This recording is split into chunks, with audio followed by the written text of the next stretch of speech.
Hello అండి, నమస్తే. Welcome to my home is my world. ఇది మా యానివర్సరీ వ్లాగ్ అండి.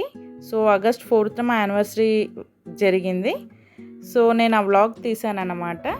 సో దానికి ముందు రోజు అంటే ఆగస్ట్ 3rd నేను కిచెన్ క్లీన్ చేస్తున్నాను నైట్. సో విండోలో నుంచి చంద్రుడు కనిపిస్తున్నాడు అనమాట. సో కళ్ళు క్యాప్చర్ చేయగలిగే నేచర్ అందాలు ఏవైతే ఉన్నాయో అసలు ఫోను కెమెరా క్యాప్చర్ చేయలేదు అనిపించింది. సో కెమెరాలో ఇంతే క్యాప్చర్ అయిందనమాట. సో నెక్స్ట్ డే మార్నింగ్ అండి. సో అదే రొటీన్, పిల్లలకి టిఫిన్, లంచ్ ఇవన్నీ చేయాలి కదా. యానివర్సరీ అయినా మనమే చేయాలి, బర్త్డే అయినా మనమే చేయాలి. సో తప్పదనమాట. సో ఆ రోజు ఫ్రైడే కాబట్టి నేను అన్ని వెజిటేరియనే ప్రిపేర్ చేశాను అనమాట. సో మనీష్కి 7:30 వరకు వెళ్ళిపోవాలి కాబట్టి నేను ఫేస్ వాష్ చేసుకొని కింద వాకిళ్ళు ఊడ్చేసి వచ్చి ఫస్ట్ వాడికి టిఫిన్ ప్రిపేర్ చేశాను. డ్రై ఫ్రూట్స్ స్వీట్ చేద్దామని రాత్రి సోక్ చేసి పెట్టానండి. ఈ కంట్రీ డిలైట్ మిల్క్ తెప్పించాను, ఇవే తెస్తున్నాం మేము. సో కిచెన్ అంతా క్లీన్ చేసి పెట్టానని చూపిస్తున్నాను. ఇవన్నీ తీసి పెట్టాను ఇప్పుడు చేయడానికి. సో ఆ రోజు స్పెషల్స్ ఏం చేశానంటే పన్నీర్ మసాలా, బగారా రైస్, రోటీ, షిర్కుర్మా. సింపుల్గా ఇంతే చేశాను, పప్పుచారు. సో అదనమాట. ఇంకొకటి బయటికి వెళ్ళి తినాలనుకున్నా అది బాగుంటుందో లేదో తెలియదు, అన్హెల్దీ. ఇవాళ ఈ మధ్య ఇంకా హెల్త్ కేర్ ఎక్కువ తీసుకుంటున్నారు కదండి. సో అందుకోసమని నేను ఇంట్లోనే ప్రిపేర్ చేస్తానని చెప్పాను. సో కంట్రీ డిలైట్లోనే పన్నీర్ కూడా తెప్పించారు మా హస్బెండ్. సో ముందు చపాతీకి పిండి తడిపేస్తున్నాను. వాడికి టిఫిన్ ప్యాక్ చేసి పంపించేసానంటే నాకు కొంచెం టెన్షన్ పోతుంది. బాబు 7:30 వరకు వెళ్ళిపోతాడు, పాప 8:30కి వెళ్తుందన్నమాట. సో పాపకు కొంచెం టైం ఉంటుంది. సో వాడు రెడీ అయ్యేలోపు నేను ఇలా పిండి తడిపి పెడుతున్నాను. సో రాత్రే ఇదంతా పిండి తడిపి పెట్టుకుందాం అనుకున్నా కానీ లేట్ అయిపోయింది చాలా. సో అందుకని పొద్దున్న లేవగానే నేను ఒక 4:30కి లేచానండి ఆ రోజు. సో ఇలా పిండి తడుపుతున్నాను, మా హస్బెండ్ లేచి వచ్చారు. సో ఏమైనా హెల్ప్ చేయాలని తనంతలు తనే అడిగితే సో ఈ అవకాశం యూజ్ చేసుకోవాలని కొంచెం డ్రై ఫ్రూట్స్ కట్ చేసి పెట్టండి అని చెప్పాను. సో ఆయన కట్ చేస్తారు. ఇన్ని డ్రై ఫ్రూట్స్ అంటే తినేటప్పుడు మీరే డ్రై ఫ్రూట్స్ వేయలేదా అంటారు కదా, అందుకే కట్ చేయండి అని చెప్పాను.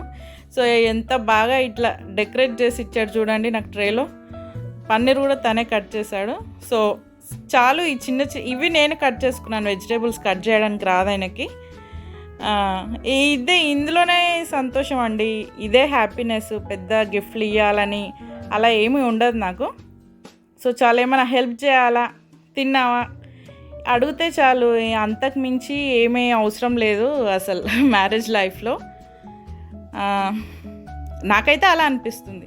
సో పన్నీర్ మసాలా కోసం ఫస్ట్ పెటల్స్ లాగా ఆనియన్స్ అండ్ క్యాప్సికమ్ ఇలా కొంచెం ఒక 50% ఫ్రై చేసి పక్కకు పెట్టుకుంటానండి. ఇలా రోటీలో తింటుంటే పిల్లలకి ఇష్టం అన్నమాట. సో అందుకని నెక్స్ట్ మళ్ళీ ఇంకొంచెం ఆయిల్ వేసి సన్నగా కట్ చేసిన ఆనియన్స్, కాజు ఇంకా టమాటో వేసి ఫ్రై చేసుకోవాలి గోల్డెన్ బ్రౌన్ వచ్చే వరకు. టమాటోస్ మాత్రం ఇక్కడ 180 kg ఉందండి.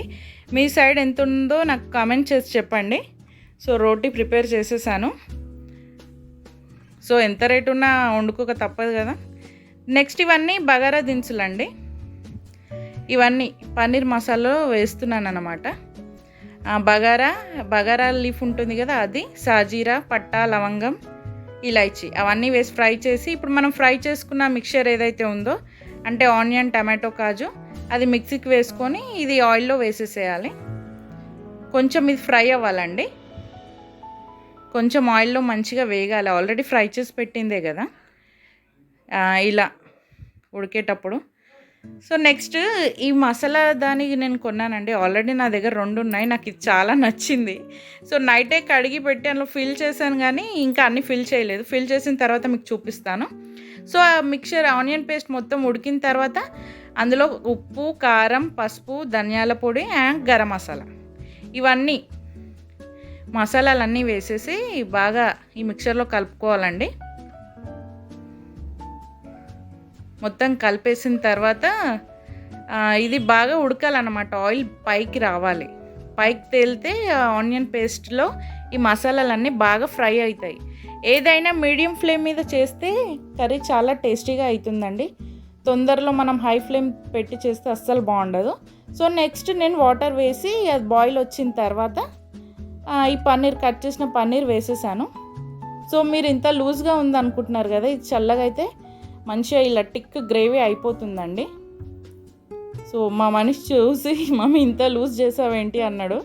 సో వాడు ప్యాక్ చేసి తినేటప్పుడు కర్రీ మంచిగా ఉంది మమ్మీ, చాలా బాగుందని చెప్పాడు. సో నెక్స్ట్ ఈ పన్నీర్ వేసేసిన తర్వాత ఒక్క బాయిల్ రాగానే మనం ఫ్రై చేసి పెట్టుకున్న క్యాప్సికమ్ ఆనియన్ ఉంది కదండి, అది కూడా వేసేసేయాలి. Next kasuri methi. Country Delight paneer చాలా బాగుందండి, సాఫ్ట్గా ఉంది. సో ఇప్పటి నుంచి ఇదే తెప్పియాలి. జస్ట్ నేను టెస్ట్ చేయడానికి తెప్పించాను అనమాట, చాలా బాగుంది. ఇది అసలు ఒక పూటకే అయిపోయిందండి ఈ కర్రీ మాకు. నెక్స్ట్ కసూరి మేతి వేసిన తర్వాత కట్ చేసి పెట్టుకున్న కొత్తిమీర వేయాలండి.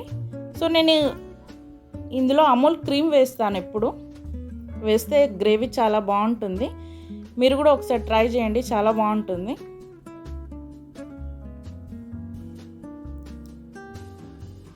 నెక్స్ట్ కలిపి మనం స్టవ్ ఆఫ్ చేసిన తర్వాత మనకు ఒక 15-20 మినిట్స్లోనే గ్రేవీ టైట్గా అయిపోతుంది. అదే మనం గ్రేవీ కొంచెం టిక్గా చేసామనుకోండి, అది చల్లారిన తర్వాత ఇంకా టిక్గా అయిపోతుంది, అసలు కలుపుకోవడానికి కూడా రాదు అసలు. నెక్స్ట్ అమూల్ క్రీమ్ వేస్తున్నానండి లాస్ట్లో. ఎంత ఒక 2-3 స్పూన్స్ అంతా వేస్తే సరిపోతుంది. గ్రేవీ మంచిగా, గ్రేవీకి ఒక రిచ్నెస్ వస్తుందన్నమాట. సో బాయిల్ అయిపోయింది. పన్నీర్లు కూడా మంచిగా గ్రేవీలో ఇట్లా ఉడికినట్టు అయితేనే పన్నీర్ టేస్ట్ ఉంటుందండి. సో మనిషికి ప్యాక్ చేసేసాను టిఫిన్, వాడు అదే తినేసి అదే తీసుకొని వెళ్ళాడు. సో మనిషి వెళ్ళిపోయిన తర్వాత నేను మళ్ళీ స్నానం చేసి వచ్చి నెక్స్ట్ స్వీట్ చేస్తున్నానండి. ఇవన్నీ డ్రై ఫ్రూట్స్ డాల్డాలోనే చేస్తున్నానండి. మా ఇంట్లో ఉన్నారు ఒకరు, అస్సలు నెయ్యిలో తినరు. సో వాళ్ళ కోసం స్పెషల్గా డాల్డా తెప్పించి డాల్డాలో చేస్తున్నాను. నెయ్యిలో చేస్తే ఇంకా బాగుంటుంది అసలు ఈ షీర్ కుర్మా. వాళ్ళ కోసం డాల్డాలో చేస్తున్నాను అన్నమాట. ఇవన్నీ డ్రై ఫ్రూట్స్ వేసి ఫ్రై చేసుకోవాలి. కిస్మిస్ అండ్ ఖజూర్ మాత్రం కొంచెం ఈ ఫ్రై అయిన తర్వాత వేయాలండి, లేకపోతే కిస్మిస్ ఇలా బెలూన్లా అయిపోతుంది ఫ్రై అయిపోయి. నెక్స్ట్ ఇవి వేసేయాలి. ఎండు ఖజూరు ఇంకా బాదం రాత్రే సోక్ చేసి పెట్టుకోవాలండి. పొద్దున్నే అది పీల్ ఆఫ్ చేసి కట్ చేసేయాలి. ఎండు ఖజూర్లో సీడ్ తీసేసి కట్ చేసుకోవాలి. ఈ స్వీట్లో ఎండు ఖజూర్ చాలా బాగుంటుంది. నెక్స్ట్ ఇవి సెవయ్య అంటారు, ఇవి మార్కెట్లో దొరుకుతాయి, ఎక్కడైనా దొరుకుతాయి. మా హైదరాబాద్లో అయితే ఇంకెక్కువ దొరుకుతాయి. ఇవి కొంచెం క్రష్ చేసి వైట్లో దొరుకుతాయి, ఫ్రై చేసినవి కూడా దొరుకుతాయి. నేను ఫ్రై చేసినవి తెప్పించాను. మళ్ళీ కూడా ఇంకొంచెం డాల్డా వేసి ఇలా కొంచెం క్రష్ చేసి ఇలా ఫ్రై చేయాలండి. ఫ్రై చేసి పక్కకు తీసుకోవాలి. ఒక్క 1 మినిట్ సరిపోతుంది, ఎందుకంటే ఆల్రెడీ ఫ్రై చేస్తున్నాయి కదా అవి. నెక్స్ట్ ఇందులో ఒక 2 గ్లాసెస్ ఆఫ్ వాటర్ వేయాలండి. ఫ్రై చేసి పక్కకు తీసుకోవాలి. 2 గ్లాసెస్ ఆఫ్ వాటర్ వేసిన తర్వాత అవి బాగా బాయిల్ అవ్వాలన్నమాట. బాయిల్ అయిన తర్వాత మనం ఫ్రై చేసి పెట్టుకున్న డ్రై ఫ్రూట్స్ ఏవైతే ఉన్నాయో అవన్నీ ఆ వాటర్లో వేసేయాలి. ఇవి బాగా బాయిల్ అవ్వాలన్నమాట ఇందులో. అయితే ఆల్రెడీ పాలు కాచి పెట్టుకోవాలండి. నేను 1 లీటర్ పాలు కాచి పెట్టాను. సో నేను పాలు వేసే క్లిప్పింగ్ ఒకటి నేను పౌజ్లో ఉండిపోయింది, అది నేను ప్లే అవుతుంది అనుకున్నాను. 1 లీటర్ పాలు ఆల్రెడీ కాచున్న పాలు వేసి బాగా మసల పెట్టాలి. ఇందులో ఇలాచీ పౌడర్ కూడా వేసాను. 1.5 కప్ షుగర్ సరిపోతుంది దీంట్లో, కానీ షుగర్ ఎక్కువ ఉంటే అంత నచ్చదు మా ఇంట్లో, స్వీట్ ఎక్కువ ఉంటే. అందుకే నేను 1 కప్పే వేసాను. చేసుకునే వాళ్ళు 1.5 కప్ వేసుకోండి, స్వీట్ ఎక్కువ తినే వాళ్ళు అయితే. నేను షుగర్ వేసిన తర్వాత ఇలాచీ పౌడర్ వేసాను. ఒక 3 ఇలాచీ అయితే సరిపోతుందండి. ఇవి బాగా బాయిల్ అవ్వాలన్నమాట. ఆ డ్రై ఫ్రూట్స్ ఇందులో బాగా షుగర్ అంతా కరిగిపోవాలి. కరిగిపోయిన తర్వాత మనము ఫ్రై చేసి పెట్టుకున్న ఈ సెవయ్య ఏవైతే ఉన్నాయో ఇందులో వేసేయాలి.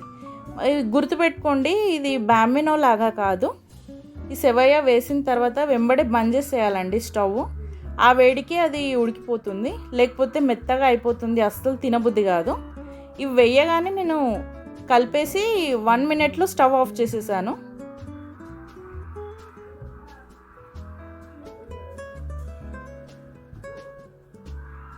ఇలా వేసి కలిపి ఒక 1 మినిట్ తర్వాత ఒక్క బాయిల్ రాగానే స్టవ్ ఆఫ్ చేసేయాలండి. ఆ వేడికి అది బాగా ఉడికిపోతుంది. నేను వేయగానే స్టవ్ ఆఫ్ చేశాను.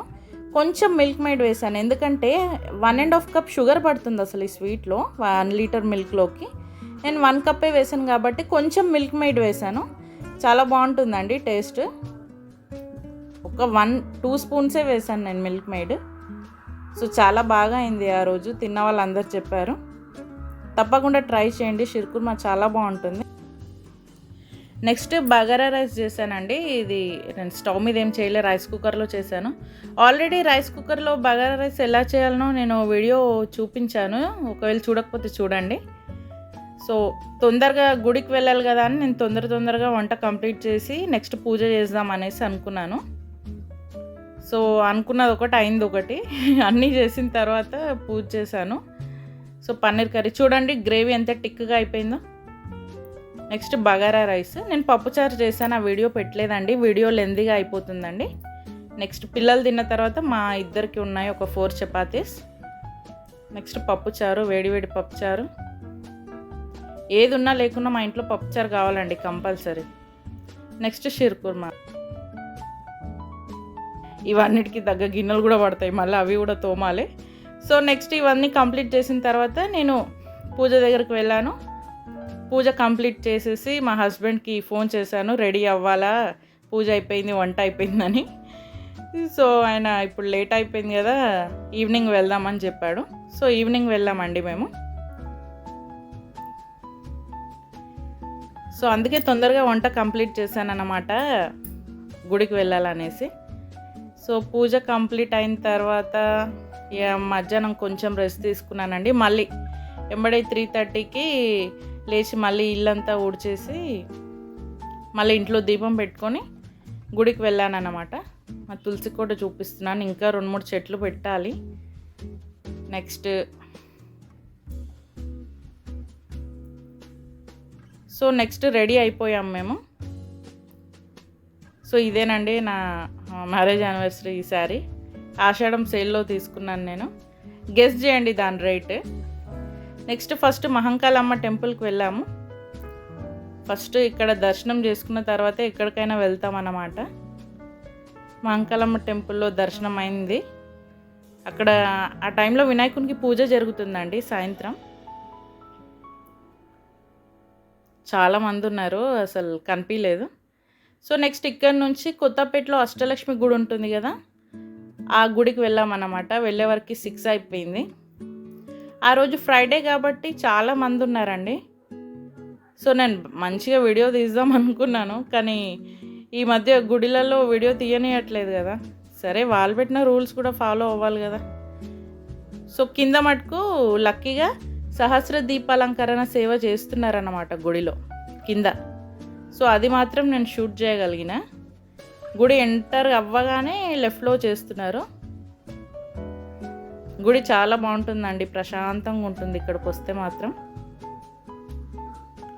చాలా బాగా అనిపించింది. సో పైన వీడియో తీయకుండా కింద దర్శనం అయిందనేసి. సో పైనకి వెళ్ళిన తర్వాత అడిగితే లేదండి తీయొద్దు, మీరు తీస్తే అందరు తీస్తారని చెప్పిండ్రు. సో అందుకే తీయలేదు. ఇక్కడ మాత్రం కింద సహస్ర దీపాలంకరణ సేవ ఎంత బాగా అవుతుంది, చూస్తుంటే 2 కళ్ళు చాలట్లేవు అన్నమాట. సో నెక్స్ట్ మీద వినాయకుడిని దర్శనం చేసుకొని పైకి వెళ్తే అక్కడ స్పెషల్ ఆఫర్ ఏంటంటే వీడియో తీయలే. నెక్స్ట్ మేము కుంకుమార్చన చేయించాము, ఇంకా స్వర్ణ పుష్పాల అలంకరణ చేస్తారు కదా, అది కూడా చేయించాము. సో అలా జరిగిందనమాట మా మ్యారేజ్ యానివర్సరీ సింపుల్గా.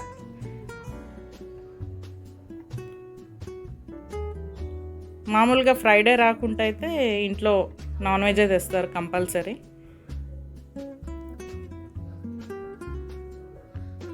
సో అదన్నమాట. మీకు నా వీడియోస్ నచ్చితే లైక్ చేయండి, షేర్ చేయండి, సబ్స్క్రైబ్ చేయండి.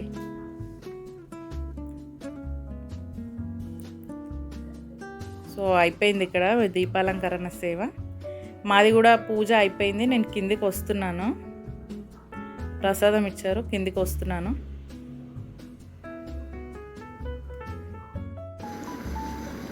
Thank you for watching my videos అండి. Thank you.